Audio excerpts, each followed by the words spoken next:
Hello everyone, welcome to evergreen study. तो आज की वीडियो में हम क्लास 12 के पॉलिटिक्स के प्रीवियस ईयर के 1 मार्कर क्वेश्चन आंसर डिस्कस करते हैं। तो फर्स्ट क्वेश्चन क्या है, निम्नलिखित में से कौन सा कथन गुटनिरपेक्ष आंदोलन के उद्देश्य पर प्रकाश नहीं डालता। तो 4 ऑप्शन है, उनमें से हमें इनकरेक्ट ढूंढना है। तो फर्स्ट क्या है, उपनिवेशवाद से मुक्त हुए देशों को स्वतंत्र नीति अपनाने में समर्थ बनाए, बिल्कुल करेक्ट है। क्या है, किसी भी सैन्य गठबंधन में शामिल होने से इनकार करना, ये भी बिल्कुल ठीक है। क्या है, वैश्विक मामलों में तटस्थ की नीति अपनाना, ये बिल्कुल इनकरेक्ट है। बिल्कुल ये नहीं था कि वो तटस्थ की नीति अपनाए, उनका मकसद क्या था कि वो किसी भी गुट में शामिल नहीं हो, तो ऑप्शन बनेगा। सेकंड क्वेश्चन क्या है, निम्नलिखित में से किसने खुले द्वार की नीति अपनाई। तो खुले द्वार की नीति है वो चीन ने अपनाई, सी ऑप्शन बनेगा। 1978 में चीन ने खुले द्वार की नीति अपनाई। थर्ड क्वेश्चन क्या है, प्रेस सेंसरशिप क्या होता है। प्रेस सेंसरशिप क्या होता है, जब 1975 में इंदिरा गांधी की सरकार होती है और वो आपातकाल लगा देती है, उसी टाइम क्या करती है, वो जो अखबार हैं उनके छपने को रोक लगा देती है, उसी को ही हम प्रेस सेंसरशिप कहते हैं। प्रतिबंध लगा देना, प्रेस जो अखबारों पर प्रतिबंध लगा देना बनने से। फोर्थ क्वेश्चन क्या है, नीति आयोग की स्थापना कब की गई। तो नीति आयोग जो हमारा योजना आयोग था, जो 1950 में बनता है, तो उसका नाम चेंज करके नीति आयोग बना दिया गया, जो कि 1 जनवरी 2015 को इस नीति आयोग की स्थापना की गई। तो इसका आंसर क्या बनेगा, 1 जनवरी 2015 को नीति आयोग की स्थापना की गई। मिजो नेशनल फ्रंट के संस्थापक कौन है। तो कौन है, लाल डेंगा है उसकी मिजो नेशनल फ्रंट के संस्थापक हैं। सिक्स क्वेश्चन क्या है, एनपीटी क्या है। तो एनपीटी क्या है, न्यूक्लियर नॉन प्रोलाइफिकेशन ट्रीटी है। सेवेंथ क्वेश्चन क्या है, संयुक्त राष्ट्र संघ के वर्तमान महासचिव कौन है। तो वर्तमान में महासचिव है यूएनओ के एंटोनियो गुटेरेस। एट्थ क्वेश्चन क्या है, मानवीय सुरक्षा से क्या अभिप्राय है। तो मानवीय सुरक्षा जो मानव की सुरक्षा से, जैसे कि लोगों के अधिकार हो गए, उनकी सुरक्षा हो गई, और उन्हें खतरे से, जो खतरे होते हैं उनसे आज़ादी। नाइन्थ क्वेश्चन क्या है, यह कहना कहाँ तक उपयुक्त होगा कि वैश्वीकरण के कारण वास्तव में राज्य की गतिविधियों में बढ़ोतरी आई है। तो कैसे कह सकते हैं, क्योंकि जब औद्योगिक विकास होगा वैश्वीकरण के कारण, जो इंटरनेट आएगा, तो इंटरनेट के द्वारा वो आम जनता पर निगरानी रख सकते हैं, उनके सवालों का जवाब दे सकती है इंटरनेट वैश्वीकरण के कारण। तो इसलिए बढ़ोतरी आई है। 10th क्वेश्चन क्या है, सीमांत गांधी के नाम से किसे जानते हैं। तो सीमांत गांधी के नाम से हमें खान अब्दुल गफ्फार को जानते हैं, जो कि द्वितीय सिद्धांत का विरोध किया था उन्होंने। उनका कहना था कि जो भारत है और पाकिस्तान है उनका भी विभाजन नहीं होना चाहिए। 11th क्वेश्चन क्या है, रजाकार कौन थे। रजाकार कौन थे, जो हैदराबाद की जो सरकार थी, निजाम, जो राज्य रजवाड़े थे, रजाकार जो हैदराबाद के, उसमें क्या था, जो वो लोगों पर अत्याचार कर थी, लोग भी आंदोलन कर रहे थे, लोगों को दबाने के लिए जो उसके अत्याचार से उसकी सेना होती है, उसी को ही रजाकार कहा जाता है। तो भारतीय संविधान के अनुच्छेद 356 का प्रयोग किस राज्य की सरकार को बरकरार करने के लिए प्रथम बार कब और कहाँ यूज किया गया। तो कहाँ किया गया था, 31 जुलाई 1957 को केरल में यूज किया गई थी 356 धारा, जो कि कम्युनिस्ट सरकार को हटाने के लिए की गई थी। 13 क्वेश्चन क्या है, नियोजन का एक उद्देश्य लिखो। तो नियोजन का क्या उद्देश्य था, कि लोगों को आत्मनिर्भर बनाए। 14 क्वेश्चन, वर्चस्व का क्या अर्थ है। तो वर्चस्व का अर्थ होता है दादागिरी।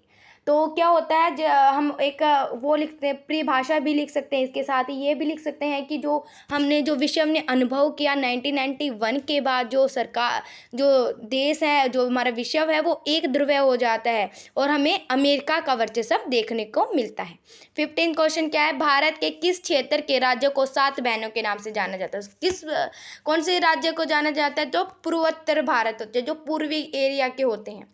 16 क्वेश्चन क्या है, भारतीय किसान यूनियन को किसी एक गतिविधि का बताइए। तो क्या करा था उन्होंने, जेल भरो आंदोलन करा था, बहुत सारी प्रदर्शन कर रहे थे और रैलियां कर रहे थे, ये लिख सकते हैं। और एक क्वेश्चन और बनता है इससे, कि भारतीय किसान यूनियन को हम किस अलग और नाम से जानते हैं। तो BKU के नाम से भी जानते हैं। सार्क का विस्तृत नाम लिखो। तो सार्क का विस्तृत नाम क्या है, south Asia association for regional cooperation. 18th question क्या है, मिल्कमैन ऑफ इंडिया के नाम से प्रसिद्ध व्यक्ति का नाम लिखो। तो वर्गीज कुरियन को हम मिल्कमैन ऑफ इंडिया के नाम से जानते हैं। 19th क्वेश्चन, वाक्य को शुद्ध करके पुनः लिखो। गोवा को महाराष्ट्र में इसलिए नहीं मिलाया गया क्योंकि केंद्रीय सरकार ऐसा नहीं चाहती थी। तो केंद्रीय सरकार तो चाहती थी, लेकिन जो वहाँ के आम जनता के लोग हैं वो नहीं चाहते थे। जैविक हथियार संधि 1972 द्वारा क्या निर्णय लिया गया? तो ये निर्णय लिया गया कि जो हथियार का यूज़ कर रहे हैं हम उन्हें शांतिपूर्वक यूज़ कर सकते हैं उनका। 21 क्वेश्चन, भारत में 1967 के चुनाव परिणामों को राजनीतिक भूकंप की संज्ञा क्यों दी गई? क्योंकि जो कांग्रेस है, पहले 3 आम चुनाव होते हैं वो विजय प्राप्त करती है, लेकिन 1967 में जो केंद्रीय और प्रांतों में है वो बहुमत खो बैठती है कांग्रेस, इसलिए उसको राजनीतिक भूकंप के नाम से भी जानते हैं 1967 के चुनाव परिणामों को। 22 क्वेश्चन देखते हैं, प्रतिबंध न्यायपालिका से क्या अभिप्राय? तो प्रतिबंध न्यायपालिका क्या होती है कि जो न्यायपालिका होती है अपने शासक देखो, उनका शासक होता है जो कि, और उसकी नीतियाँ होती है उसके प्रति उसको निष्ठावान रहना, उसकी आज्ञा का पालन करना है। 23 क्वेश्चन, असम में विदेशियों के विरुद्ध आंदोलन का नेतृत्व किस छात्र संगठन ने किया? तो किसने किया था?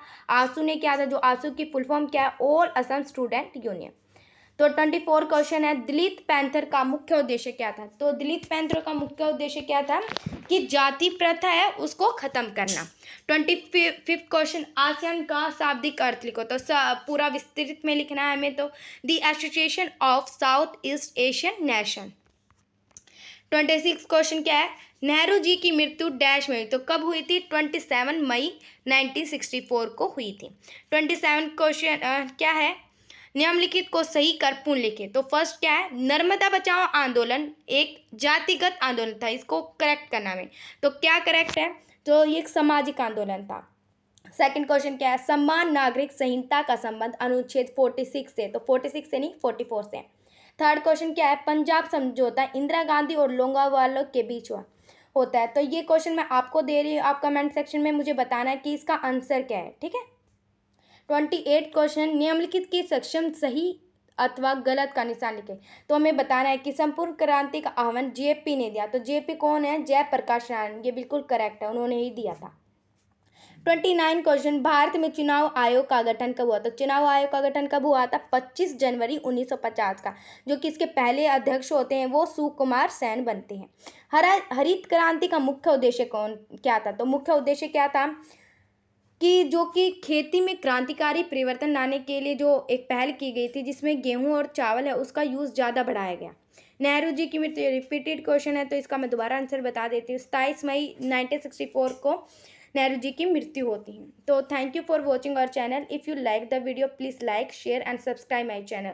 और यदि आपको इस PDF चाहिए का, तो आप मेरे डिस्क्रिप्शन बॉक्स में मैंने अपना टेलीग्राम लिंक है अटैच कर दिया, आप उस पर जाकर ले सकते हो।